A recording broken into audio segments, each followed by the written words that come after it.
cakrawala kasih-Mu, oh Bapa.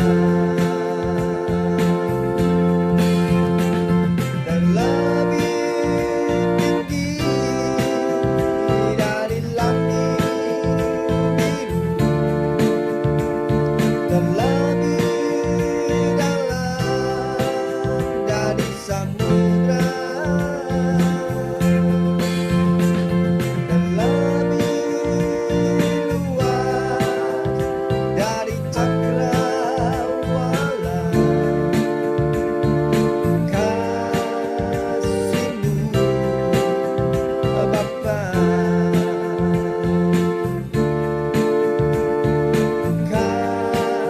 Kasih-Mu, oh Bapa.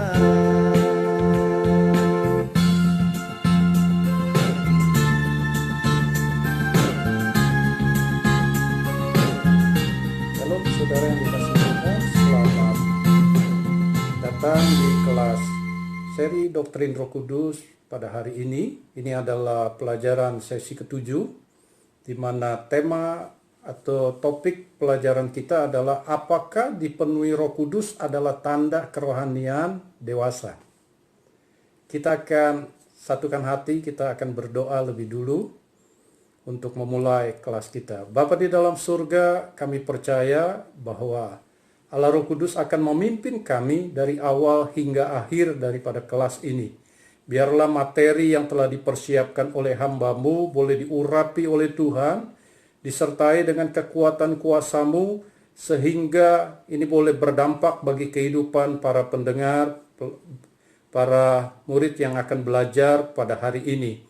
Tuhan akan memberi penerangan rohani kepada kami, supaya kami boleh memahami kebenaran-kebenaran yang dibukakan, dan ini boleh mengubah pola pikir kami, dan kami boleh berjalan di dalam kebenaran Allah dan hidup dalam kebenaran Allah, serta bukan hanya menjadi pendengar, tetapi kami melakukannya.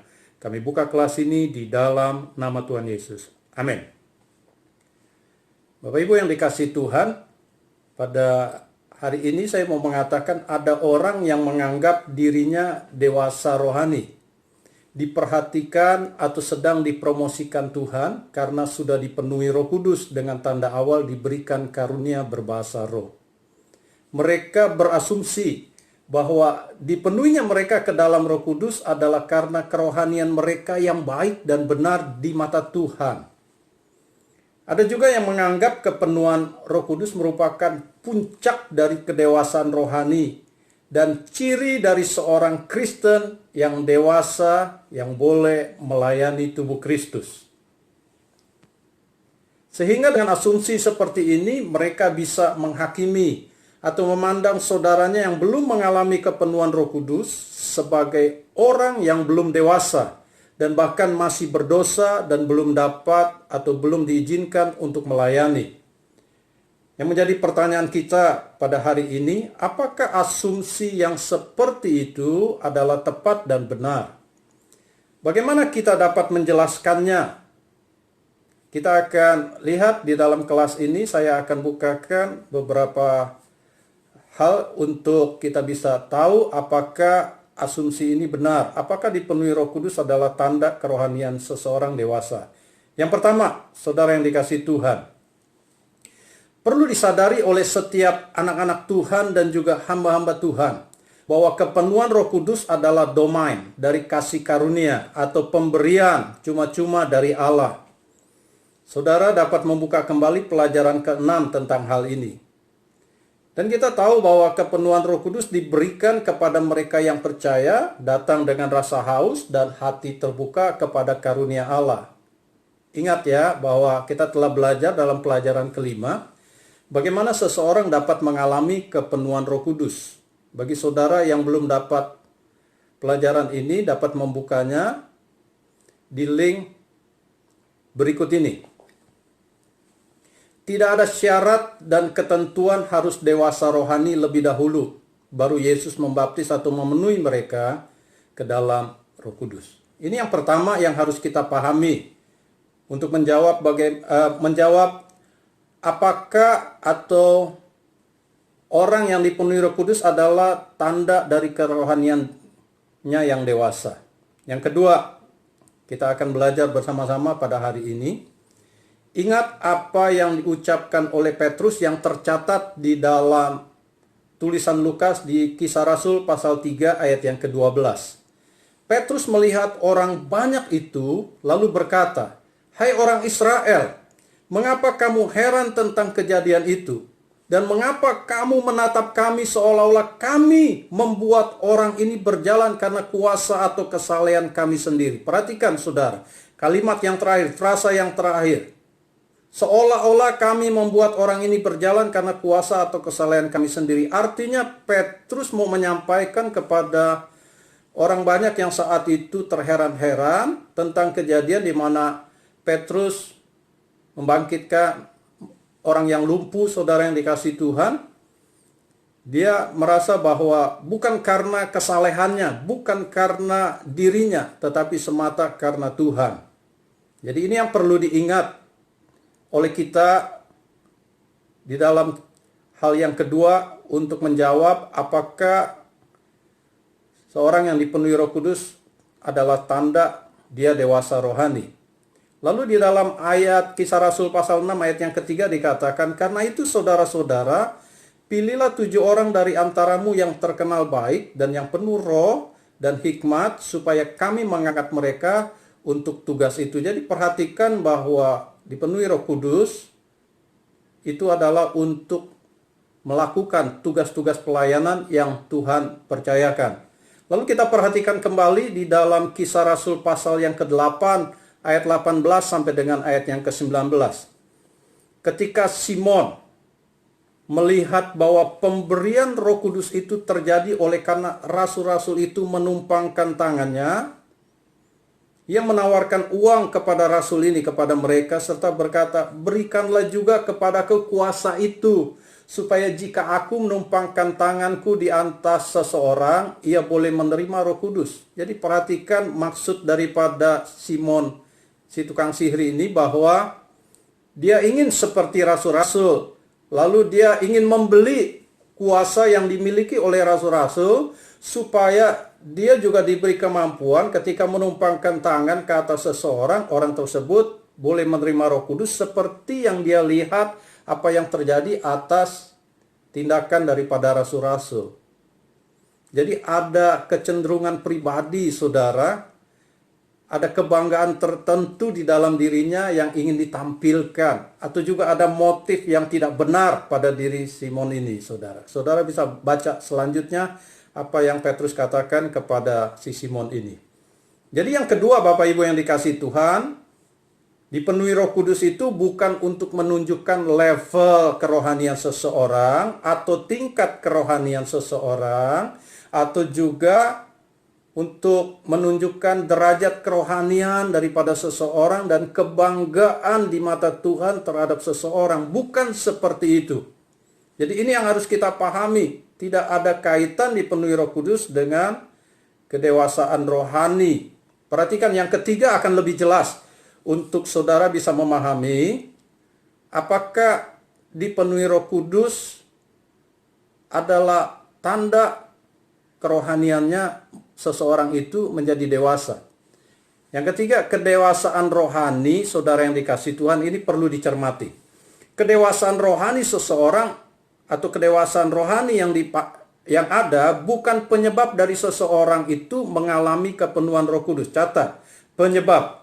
Melainkan itu adalah dampak atau akibat dari kepenuhan Roh Kudus. Jadi berbeda, saudara. Ada orang yang merasa kepenuhan Roh Kudus itu diberikan kepadanya adalah karena kedewasaan rohaninya. Tetapi sesungguhnya kepenuhan Roh Kudus itulah yang memberikan akibat bahwa orang tersebut menjadi dewasa rohani. Oleh karena itu, kenali dan pahami indikator kalau berbicara apakah dipenuhi Roh Kudus adalah tanda kedewasaan rohani seseorang, maka kita perlu kenali dan pahami indikator dari kedewasaan rohani seseorang. Apa yang sangat nampak sebenarnya pada sikap dan tindakan gereja mula-mula. Ini yang saya mau angkat kepada kita semua yang belajar hari ini untuk tahu indikator tanda kedewasaan rohani. Mari kita lihat apa yang terjadi pada gereja mula-mula, apa yang terjadi pada jemaat mula-mula, bagaimana sikap dan tindakannya setelah mereka dipenuhi Roh Kudus, setelah mereka mengalami yang namanya Roh Kudus turun ke atas mereka. Itu akan ada di dalam Kisah Rasul pasal yang kedua, ayat yang ke-41 sampai 47, dan kita lihat lagi di dalam Kisah Rasul pasal yang keempat. Ya, saudara dapat membandingkan tanda-tanda ini, indikator ini dengan pelajaran keempat kita. Saudara bisa buka link yang berikut yang saya tampilkan di layar nanti. Jadi saudara yang dikasihi Tuhan, indikator kedewasaan rohani dari jemaat mula-mula yang dapat kita petik pelajarannya adalah yang pertama, mereka berani memberitakan Injil. Seperti Petrus berani tampil ketika dia dengar orang mengatakan bahwa murid-murid yang dipenuhi Roh Kudus itu mabuk oleh anggur. Lalu Petrus tampil ke muka dan menjelaskannya. Lalu Yohanes, Yakobus, dan Filipus adalah contoh bagaimana pribadi-pribadi yang dipenuhi Roh Kudus, mereka menjadi berani untuk memberitakan kabar baik lebih daripada waktu sebelumnya. Bahkan disertai oleh tanda-tanda yang ajaib. Lalu yang kedua, indikator kedewasaan rohani seseorang adalah dia menjadi taat kepada Allah. Tidak takut terhadap apapun juga, ancaman, tantangan, bahkan penderitaan yang harus mereka hadapi. Baca di dalam Kisah Rasul, pasal yang keempat, ayat 19 sampai dengan ayat yang ke-20. Dikatakan di sana, tetapi Petrus dan Yohanes menjawab mereka, silakan kamu putuskan sendiri manakah yang benar di hadapan Allah. Taat kepada kamu, sidang agama saudara, atau taat kepada Allah. Sebab tidak mungkin bagi kami untuk tidak berkata-kata tentang apa yang telah kami lihat dan telah kami dengar. Itu adalah indikator yang kedua, Bapak Ibu yang dikasihi Tuhan. Orang yang dipenuhi Roh Kudus, dia akan menjadi dewasa, di mana ditandai dengan ketaatannya kepada Allah lebih daripada dirinya sendiri bahkan. Yang ketiga, indikator kedewasaan rohani dari jemaat mula-mula akan ditampilkan di dalam Kisah Rasul pasal yang kedua ayat yang ke-45. Dicatat di sana, dan selalu ada dari mereka jemaat yang mula-mula yang menjual harta miliknya lalu membagi-bagikannya kepada semua orang sesuai dengan keperluan masing-masing. Bahkan ada catatan yang lain saudara dalam Kisah Rasul pasal yang keempat ayat yang ke-34 sampai ke-35. Dicatat di sana, sebab tidak ada seorang pun yang berkekurangan di antara mereka, di antara jemaat Tuhan. Itu menjadi balance karena semua orang yang mempunyai tanah atau rumah menjual kepunyaannya itu. Dan hasil penjualan tanah itu mereka bawa dan mereka letakkan di depan kaki rasul-rasul. Lalu dibagi-bagikan kepada setiap orang sesuai dengan keperluannya. Ini menandakan bahwa kedewasaan rohani mereka nampak karena mereka penuh kasih satu dengan yang lain dan muncul berbelas kasihan sehingga mereka bisa suka berbagi satu dengan yang lain.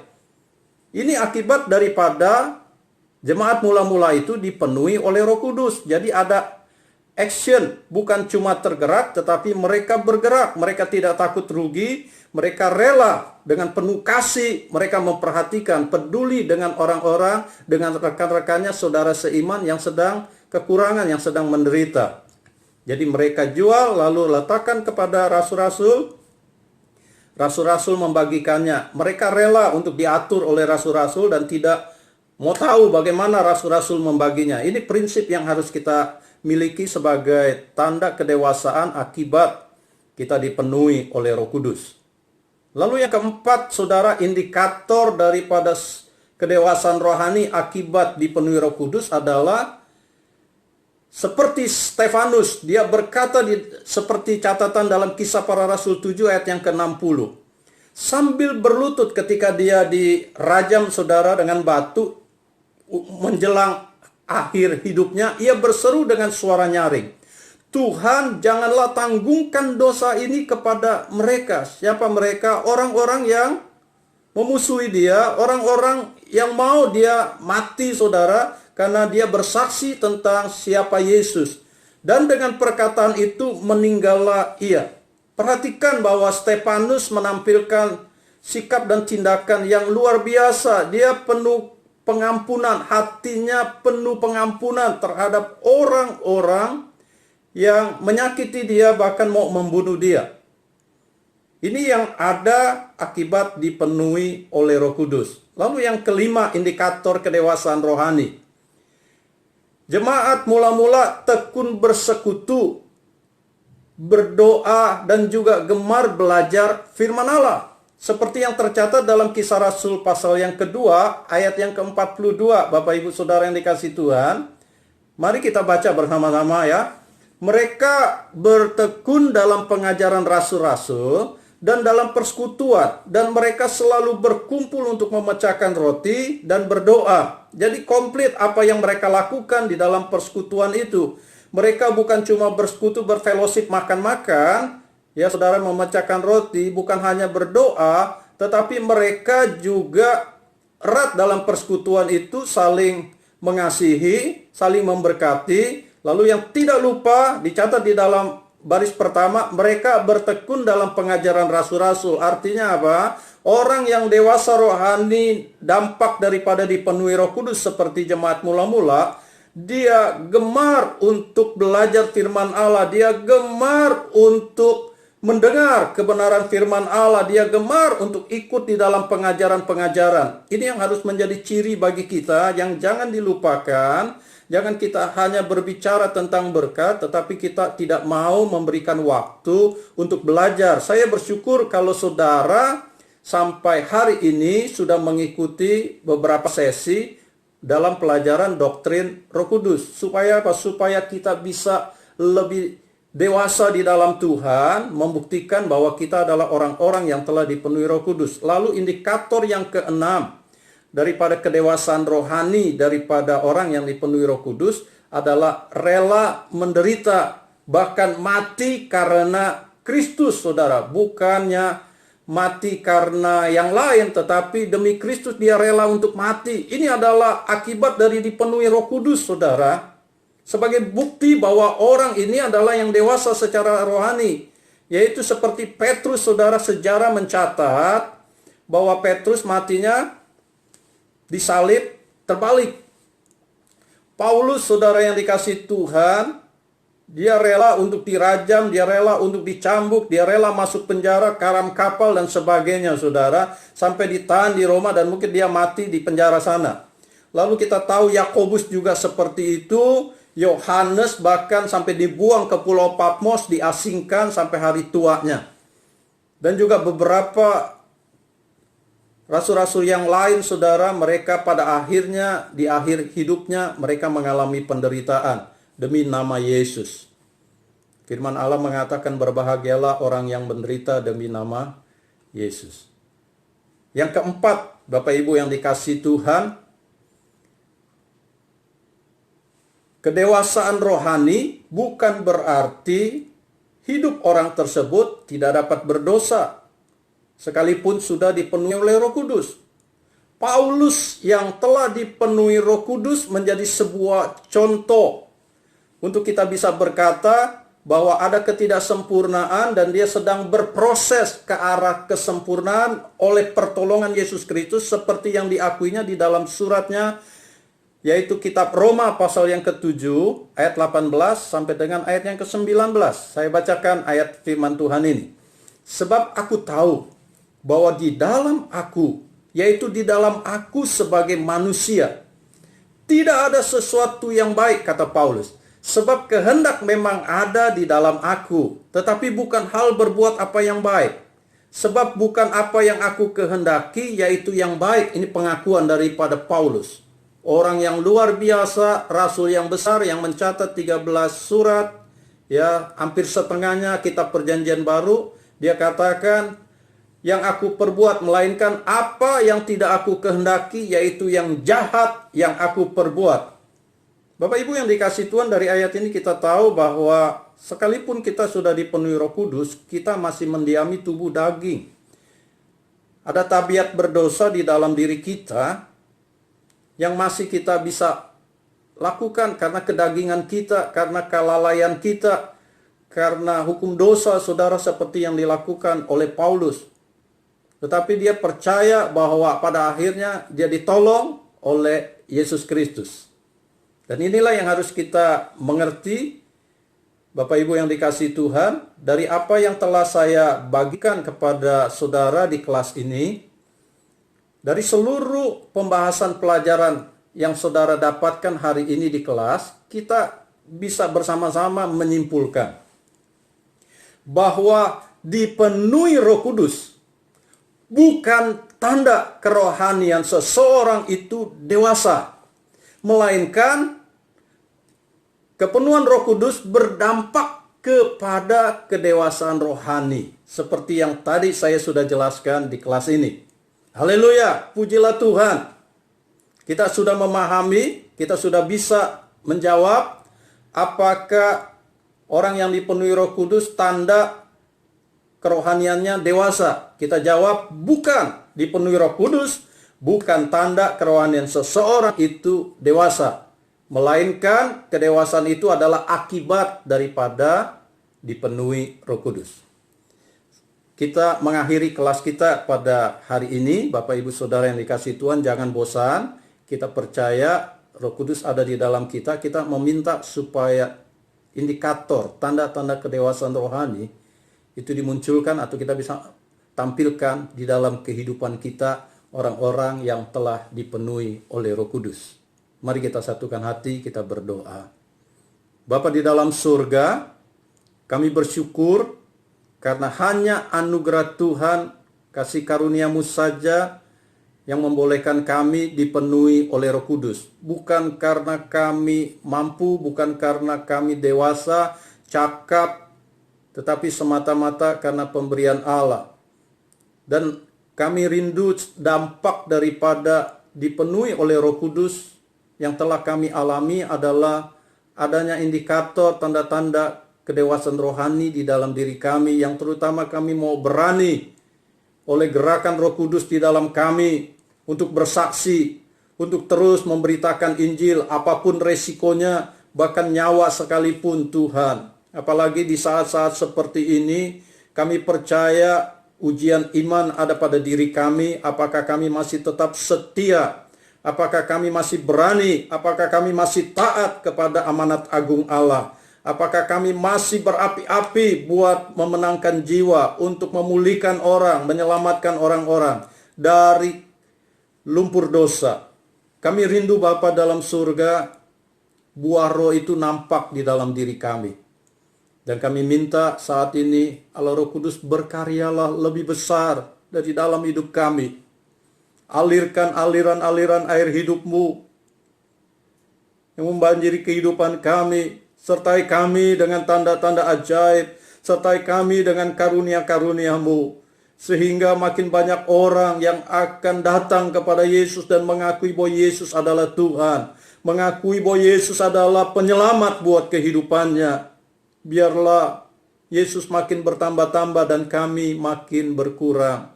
Biar Yesus yang di depan, kami yang di belakang. Itulah yang menjadi kerinduan kami. Kami bersyukur karena kami boleh dipakai untuk menjadi alat Tuhan. Di dalam kekurangan, kelemahan kami, keterbatasan kami, Engkau mau memakai kami. Dan dengan dipenuhi oleh Roh Kudus yang ditandai berbicara dalam bahasa roh, yang merupakan sebuah karunia bagi kami akan bergerak Tuhan. Kami akan penuh dengan kasih, kami akan mudah berbelas kasihan, dan juga berbagi dengan sesama kami. Kami rindu supaya kami rajin di dalam bersekutu, rajin di dalam mempelajari firman Allah, rajin untuk terus mengembangkan hikmat yang Tuhan percayakan bagi kami menyelidiki firman Allah sebagai bekal untuk kami bisa melayani jiwa-jiwa. Terima kasih Allah Roh Kudus, Engkau akan mengurapi kami, Allah Roh Kudus akan mendampingi kami, Allah Roh Kudus akan menegur kami siap untuk mengoreksi diri, kami siap untuk taat kepada perintah-perintah Roh Kudus. Kami tidak mau mendukakan Roh Kudus yang selalu berbicara kepada kami. Di dalam nama Yesus, kami akhiri kelas ini. Haleluya. Amin.